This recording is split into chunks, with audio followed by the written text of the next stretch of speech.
Hi, I'm Tim. Welcome to Watchbox, and thanks for logging on. If you love this watch, email me, tmosso@thewatchbox.com. It's in the description below. Your purchase and pricing email question line for buying this or any watch you see on any Watchbox platform. Please reach out to me directly. Email tmosso@thewatchbox.com for pricing. Today, we're discussing a second A series stainless steel 39mm Audemars Piguet Royal Oak Jumbo 5402. So the first A series launched in 1972. 2 years later, a second A series launched. Each A series was 1,000 pieces. All of these are the original reference in the original issue. They are all in different shape and condition circa 2022. So each one is an individual. As we go through the watch and I point out some of the features that mark it as a second A series, I think it's important to also note that this one stands apart above and beyond any other reason because it's in great shape. So 39 millimeters in stainless steel. It is 7.3 millimeters thick from lug tip to lug tip.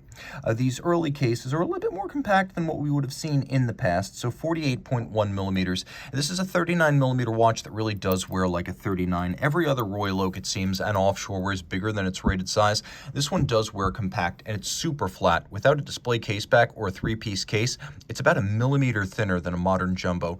But you can see it has the same look, and that's the thing about the Royal Oak. It was designed pretty much perfect from the beginning. Aesthetically, there's really been no reason to change. Now, the watch wears well enough on my wrist that I could recommend it for a wrist of 13.5 centimeters circumference. So ladies, if you want to wear a 39mm Royal Oak, the original 5402 is your best bet. If you take a look at the bracelet, it's in the same condition as the case and bezel. Outstanding.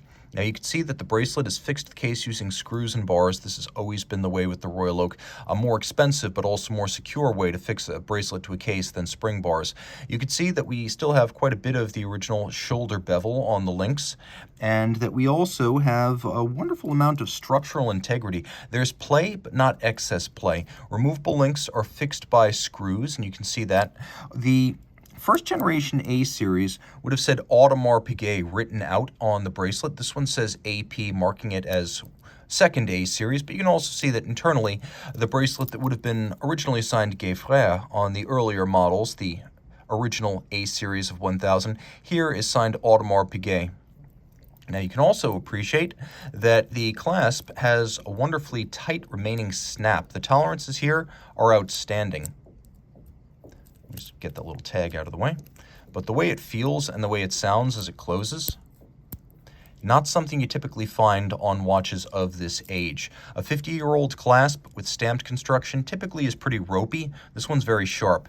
Now the case is co-equally with the bezel and the dial the best part of this watch. You can see just how sharp the transitional bevel from the flank to the lug hoods are, and it is very crisp and very well polished, clearly defined. It appears this watch has been seldom, if ever, refinished, and that's important on these because they don't take well to decades of repeated polishing. You could see that the bezel itself still has plenty of depth, as all of the white gold hexagonal bolts are sunken within the wells of the dial. Now, I recently had a 5402 ST, which was a very early first A series, and while it was a wonderful early example, it wasn't in the condition of this one I'm holding here. You can see every single bolt remains recessed, and at Audemars Piguet, the internal signal for bezel replacement is that the bolts become flush with the bezel. Here, we have not reached that point. And as you note, there are marks of wear on this watch. Watchbox is not going to refinish a vintage watch like this. The crown is a hexagonal form to match the white gold bolts inside the steel bezel. Gerald Genta, a jewelry designer who also designed watches, viewed his 1972 Royal Oak 5402 as primarily a bracelet that happens to tell time, hence the integration of bracelet, lugs, case, and bezel. The idea was to create something beautiful in the vein of his jewelry designs, and the bezel, a rounded octagon, was inspired by a vintage diving helmet that happened to grab his attention.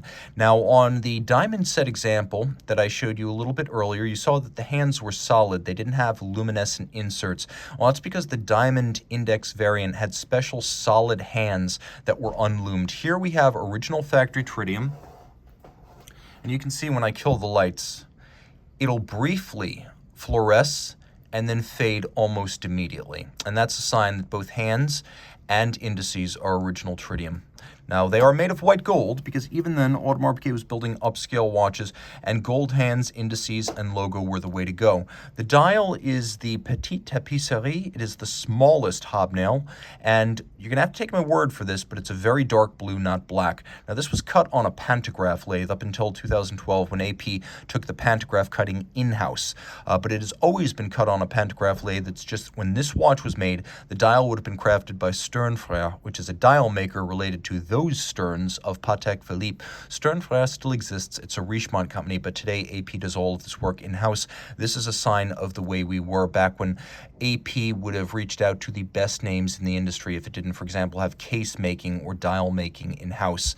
Now, the watch uses a movement designed by JLC in 1967 expressly for the use of AP, Patek, and Vacheron Constantin. This movement, the 920, was only ever used by them. It's used in the Vacheron 222, the Nautilus 3700 Jumbo, and the original Royal Oak 5402.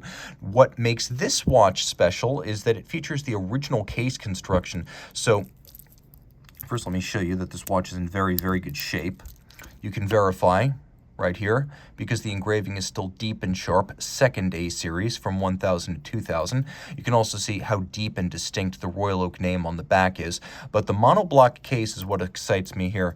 This watch, like most Royal Oak Jumbos up until recent years, is a front loader. So the movement and the dial go in from the front, and the case back and the mid case are all one milled piece. And this was part of Gerald Genta's design to make the watch thin and also highly water resistant.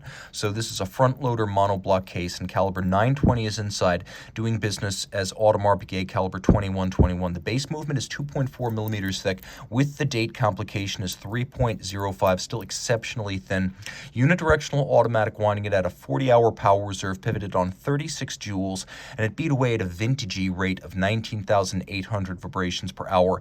It was and remains elaborately hand-finished, though you can't see it inside the solid case-back model. There is a semi-quick set for the date. You back the hour hand from midnight through 10 p.m. back and forth, indexing the date forward, so that's how that worked.